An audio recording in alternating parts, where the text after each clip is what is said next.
So refreshing yung hair niya. Ito, bakit parang ang bastos naman itong katabi ko?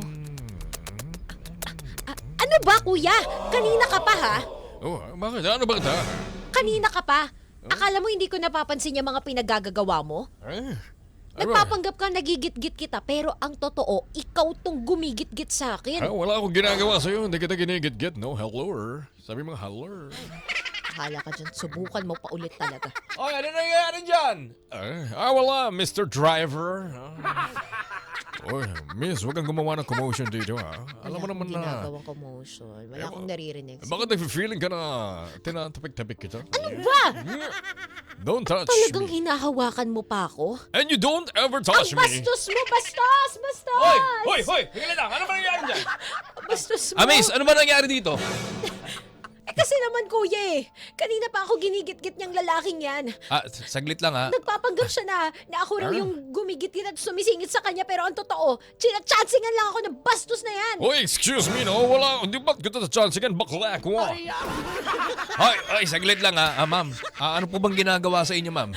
Kuya kasi, ito lalaking to kanina pa to Ayoko na nga sanang palakihin pa at magsalita pero hindi pwede yung mga bastos sa lipunan natin, di ba? Oh, yeah. Oo naman. Sir, wag naman ho ganyan, sir. Kasi marami ho tayong pasahero dito ng mga babae. Tsaka siksikan na ho ngayon. Wag na po tayo dumagdag para maantala po yung biyahe natin, sir. Wala namang ginagawa. Itong babae ito nag-feeling lang na sinachance ngayon ko siya. Wala namang ginagawa sa kanya niya. Ayun ang problema sa mga bastos na kagaya nyo. Kapag nasita kayo at na-call out kayo, palagi kayong may dahilan.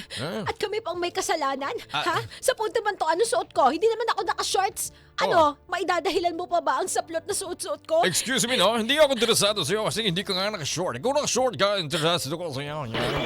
Bastos mo talaga. Sir, ganito na lang, sir. Sir, bumaba na lang po kayo, no?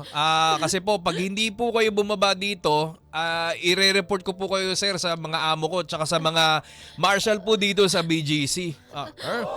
Ganun ba? O di, bye-bye. Ayan, ma'am. Ma'am, okay lang po ba kayo, ma'am? Bumaba na po. Huwag na po kayo mag-alala. Dito na lang po kayo, ma'am, sa tabi ko, ma'am. Dito po. Huwag na po kayong umiyak, ma'am. Safe na po kayo, ma'am. Wala na po yung pasahero.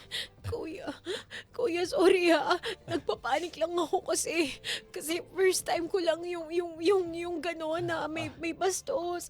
Hindi naman kasi ako palagi talagang nagko-commute. Kaka-transfer ko lang actually dito sa branch namin ng opisina sa BGC.